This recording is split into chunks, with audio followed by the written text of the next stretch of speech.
উড়িয়ে দিল ওয়ার 2কে। ঋত্বিকও ভাই জায়গা দিচ্ছে না দেবদার মুভি ধূমকেতু, ভাই একটা আলাদা লেভেলের খেলা দেখাচ্ছে। আপনারা প্রত্যেকেই জানেন ওয়াইআরএফ এর কিন্তু একটা কন্ডিশন আছে, সেটা হলো যে নো শো শেয়ারিং। তো যেখানে সিঙ্গেল স্ক্রিন আছে সেখানে সেই ওয়াইআরএফ এরই ওয়ার 2কে চালাতে হবে, এটাকে একটা বিরাট বড় প্রবলেম চলছিল এবং সেটাকে নিয়ে আমাদের ইন্ডাস্ট্রিতে একটা মিটিংও বসে। তো মিটিং থেকে বেরোনোর পর যখন যে খবরটা উঠে আসছে বা যে আপডেটগুলো আমরা পাচ্ছি ভাই, সেগুলো সত্যি আলাদা লেভেলের। দেবদার মুভি ধূমকেতু ভাই পুরোপুরি ওয়ার 2কে সেঁটে দিচ্ছে, মানে এমন এমন জায়গায় ছিল যেখানে অলরেডি হিন্দি শো বেশি চালানো হয় সিঙ্গেল স্ক্রিনে, এবং সেখানে বেশিরভাগ সময় হিন্দি শোই চলে। তো এখন সেই জায়গাগুলোতে শোনা যাচ্ছে যে দেবদার মুভি ধূমকেতু জায়গা করে নিচ্ছে ভাই, সেই শোগুলোকে সরিয়ে দেওয়া হচ্ছে। এবং অলরেডি আমরা জানি আজ থেকে ধূমকেতুর অ্যাডভান্স বুকিংও শুরু হয়ে গেছে, সেখানেও কিন্তু একটা আলাদা লেভেলের ক্রেজ দেখা যাচ্ছে। এবং এটা শুধুমাত্র বাংলা সিনেমার আকাশেই প্রথমবার আপনি বলতে পারেন। তো বাংলা সিনেমার আকাশে আমার মনে হয় অবশেষে সেই ধূমকেতুর উদয় হয়েছে, যার জন্য দর্শকরা প্রায় 1 দশক ধরে অপেক্ষা করেছিল।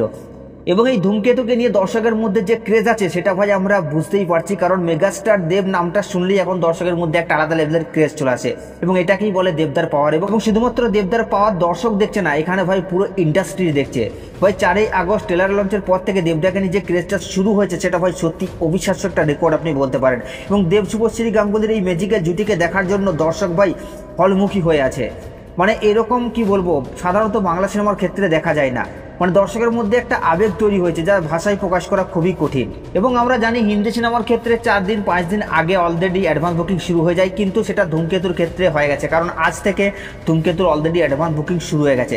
এবং এটা ভাই বাংলা সিনেমার ইতিহাসে একটা বিরল ঘটনা আপনি বলতে পারেন। এবং এটা শুধুমাত্র দেবদার ক্ষেত্রেই সম্ভব, কারণ আমরা সেটা কিন্তু খাদানের ক্ষেত্রেও দেখেছিলাম ভাই, আলাদা লেভেলের। এবং প্রতিটা শো যে হারে ভাই যে গতিতে হাউসফুল হচ্ছে, এই জন্য ভাই দেবের একটা আলাদা লেভেলের ক্ষমতা আপনি বলতে পারেন, মানে অকল্পনীয় প্রদর্শন একটা।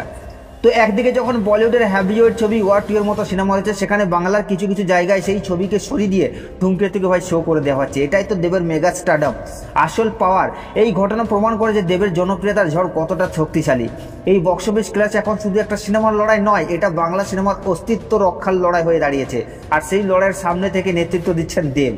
তো এটাকে নিয়ে আপনাদের কি মতামত, আপনারা নিচের কমেন্টে অবশ্যই জানাবেন। আর সাবস্ক্রাইব করে দাও নেক্সট ভিডিওর জন্য।